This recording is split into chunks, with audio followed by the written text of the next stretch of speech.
Prime Minister Theresa May has shown a new interest in listening to British business. I'm here with the editor of the FT, Lionel Barber, to discuss what's changed. Lionel, it's odd to me that a British Prime Minister should be in a situation where they have to make up with business. How did Theresa May get here? Pretty astonishing, yes, that there was this gulf between British business and the Prime Minister in her first term. And I think this was a legacy of the referendum on Britain's membership in Europe, the Brexit referendum. Mrs. May and her influential aides, notably Nick Timothy, the Chief of Staff, Joint Chief of Staff, overinterpreted that result. They thought that the Conservatives were too close to business and that we needed to take account of the disenfranchised, the people left behind by globalization. And as a result, literally in the first 12 months, British business could barely get through the door in Downing Street. It's a situation where it's not clear what the Prime Minister can offer now. Not only is she politically weak, but she is only one half of a negotiation with a larger party. What do British business want to hear, and what can Mrs. May give them?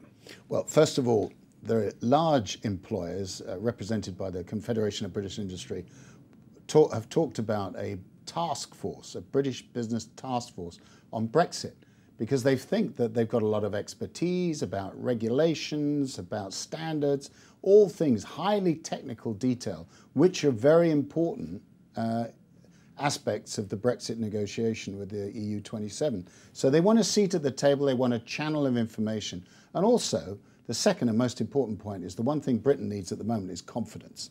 Confidence in the economy, confidence in government, and British business has something to offer in that respect.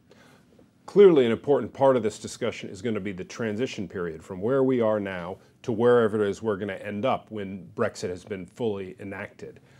What kind of assurances can the Prime Minister give there, and what, for that matter, would the FT like to see out of a business-friendly transition to Brexit Britain? Well, the first principle is actually that, not as happened before the election, the snap election, that Mrs. May retreats from her position, which essentially puts immigration, tightening immigration, and not in any way being subjugated to the European Court of Justice, that the well-being of the economy is elevated to be as important or more important. From the FT standpoint of view, that's important. The second is that we have a sense of a glide path out of the European Union when we leave. We've voted to leave, after all, but we can't just fall out.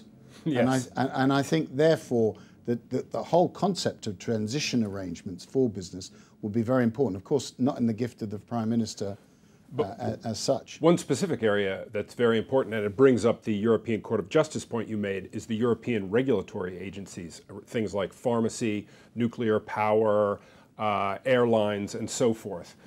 How can business have the stability they want of having their regulatory regimes not change quickly at the same time as Britain is not under the oversight of the Court of Justice, which of course these agencies answer to ultimately? Well, in an ideal world, and we may not be in an ideal world, we may have some mechanism which is something between national jurisdiction and the European Court of Justice. I mean, I think that's going to be still a hard sell for the Europeans. In a less ideal world, you say, look, it's a transition arrangement.